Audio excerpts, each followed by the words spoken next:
Welcome to Bible Lands with Dan Serns. Here we are in the little town of Bethany, just a few miles outside of Jerusalem. And this is the place where Jesus would stay when he came to Jerusalem. He'd stay in the home of Mary and Martha and Lazarus. And as we read in the story in John chapter 11, we find that Jesus was working across the Jordan over and doing ministry when a messenger came and said, "Please come quickly, your friend Lazarus is sick." And Jesus usually would go help people, but for some reason he didn't seem to be very interested or have an urgency to him, and his disciples wondered about that. And then a few days later, Jesus said, "Let's go see Lazarus. I got to wake him up." And the disciples thought, wait a minute.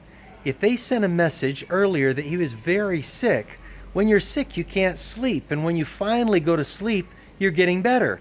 So why would Jesus want to go wake up Lazarus? But that's when Jesus had to be very clear with him. He said, Lazarus is dead. Over 50 times in the Bible, death is referred to as an unconscious sleep. And Jesus is the only one that can wake someone up from the dead. So Jesus and his disciples made their way here to Bethany. When they got to the edge of town, Martha had heard that they were coming, and she rushed out there and she said, "Jesus, if you'd been here, my brother wouldn't have died." You know, when we lose a loved one, it's easy to ask questions like, where was God? Where was Jesus? If he had cared, this never would have happened. And that's how Martha felt right at the time. And Jesus said, "This kind doesn't end in death." And she thought, well, I know he's going to rise at the resurrection at the end. She understood that part. But Jesus said, "I am the resurrection and the life." Martha hurries back over to town and goes to her sister Mary, and she says, the master is here. So Mary runs out to the edge of town and has a very similar conversation with Jesus. Finally, Jesus comes in and all the mourners are around, weeping and wailing. And the Bible records in John 11:35 that Jesus wept. He didn't just cry because his friend Lazarus had died. He cried because of the unbelief of the people. You see, he knew that he was right there they were there in the presence of omnipotence, but people were worried and wondered if he would ever be able to help. And so Jesus wished that he could help more people that way. He said, "Show me where they've laid him." And they led Jesus to the tomb.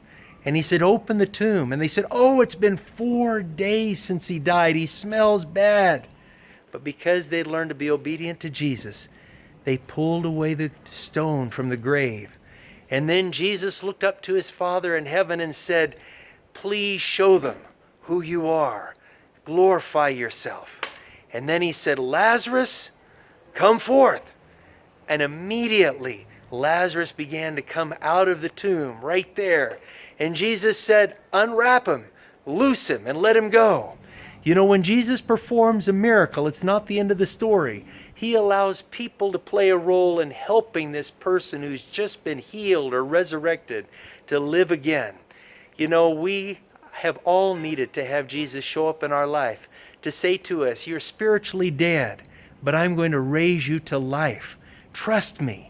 And when we do begin to walk with Jesus and find that spiritual life, that is the time when others can come around and unwrap us, help us get out of those difficult predicaments that we've gotten ourselves into and begin to live our lives for the Lord again.